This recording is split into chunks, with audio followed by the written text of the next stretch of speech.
علیکم د لای د زانګو د رسۍ د شلیدو په حلقه باندې کې دا یو تجربه کومه. یو جاز راغل دی هغه ناکامه شوی دی، دویم راغی هغه ناکامه شو. اوس دا یو طریقه زه کومه، دا تجربه زه ښیمه، دا تاسو دا ویډیو ډېره شیر کړئ، کیدای شي په دې باندې وشي. دا اوس لکه پورې زانګو د کومه چې شلیدلې زانګو ده، دا شلیدلې زانګو ده، یوه رسۍ پاتې شي ده زانګو دغه زانګي. ښه زه دوی ته دا درخواست کومه چې جاز ولو ته دا درخواست دی چې داسې زانګو دې بله جوړه کړي لکه دا چې ده، داسې زانګو دې بله جوړه کړي، جاز دې بره اوچتي لکه داسې دې ورته رسۍ واچوي، جاز چې نږدې راځي نو رسۍ چې هوا لږې پي نو رسۍ شلېږي. نو دوی دې داسې کار وکړي چې جاز دې داسې راشي دې طریقې سره زانګو به یې داسې ځونډوي، زانګو راغلی دې زانګو سره دې داسې ټیچ کړي لکه چې ټیچ کړي دې زانګو کې به کس ناسي دا کومه چې نوي جاز ته یې ځانډله لکه. نو هغه کس به ولګي چې د دغه زانګو نه به کسان دې زانګو ته راپارسل کړي، دې کې به یې کښېنوي لکه. بیا به دا کونډه چې کومې ته دې ته لګېدله دا کونډه په دې باندې کې وایم چې دا زانګو لغېږي نه، دواړه لغېږي نه لکه. دا کونډه به بیا پرانځي لکه، یا ورته پړې ځان کې واچوي ورته، یا ورته چې کونډه واچوي د اوسپنې، دا کونډه به بیا کولاو کړي. نو بیا به جاز والا ته اشاره وکړي، جاز والا به زانګو بله داسې بوځي کوم ځای کې چې یو غټ میدان دی په هغې کې به یې داسې کړي جاز کې به تېنه وشي لکه. دا یوه طریقه ده. که دا یوه طریقه نه کېږي دویمه طریقه دا ده چې رسۍ دې بله راوړي واریچوي او دې کوم سرور کې چې کوم دغه رسۍ شلېدلې په هغه سرور کې دې واچوي داسې زانګو به یې داسې نیغه شي لکه. نو بیا هم هغو ته به لږ سکون او سهولت به ورته لږ میلاو شي لکه. تاسو دا طریقه وکړئ، دا ویډیو زر تر زره شیر کړئ.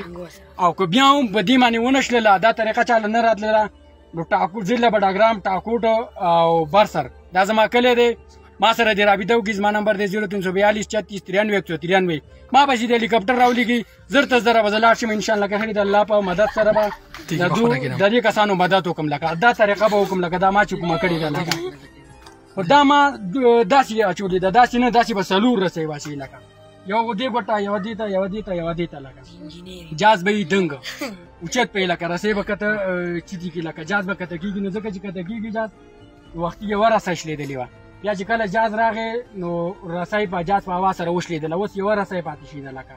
نو که دا وشلېدله نو دوی ډایرکټ ځي ځمکې کې کته لګي لکه. اوس دوی دې داسې کار کوي چې جاز دې نږدې نه راځي، دومره فاصله کې دي چې یاره کته دې رسۍ ته او دې زانګو ته هوا نه راځي لکه. نو په دې طریقه باندې دې څلور لړونو ته دې د زانګو بله زانګو دې جوړه کړي، دې څلورو لړونو ته دې رسۍ واچوي او د جاز نه دې راکته کړي. پکې دې رسۍ کې به کس ناسي، رسۍ به زانګو به داسې راشي برې نه په هوا باندې کې دې زانګو سره چې کله یې داسې تېشلله داسې به دا زانګوګانې دواړه وتړي، پکې نه به کس ناسي په دې کې. هغه ماشومان هغه استادان دا به یې دې زانګو ته راپارسل کړي د هغې نه دې ته، او بیا به د جاز والا ته اشاره وکړي، جاز والا به یې بوځي په یو میدانه کې به یې داسې کوز کړي. دا ډېره اسانه طریقه ده او زر تر زره به وشي. که بیا هم نه کېږي نو بیا هم زه تاسو ته دا وایم چې ما سره زر تر زره رابطه وکړئ. زما نمبر دی 0342 36 93 193. زر تر زره به ما سره رابطه وکړئ. دا ویډیو زه تاسو ته بیا ښیم، دا هغه زانګو ده کومه چې شلېدلې ده، دا مې تاسو ته صرف یو نشانه وښوله لکه، دا یې نقل دی لکه، تاسو داسې اصل کار وکړئ لکه. نو دا خبره ده چې دا یوه طریقه به کېږي. که بیا هم نه کېږي نو بیا دې بله رسۍ ورته ولګئ سیده، او دقسې دې بله زانګو ولګئ لکه څنګه چې دا زړه ده لکه، خو دقې سره وصل دی دومره فاصله کې لکه. که مثال طور کې یو بل نه لرې وي نو داسې دې ورته پټۍ کېږدي لکه پورې راپورې، نو هغې نه دې هغه نوي زانګو ته راپارسل کړی شي، زړه زانګو دې په ځای باندې پاتې شي، نوي زانګو به ځي راځي، ماشومان به خپل ځای ته ورسي. الله په امان. دا ویډیو زر تر زره شیر کړئ.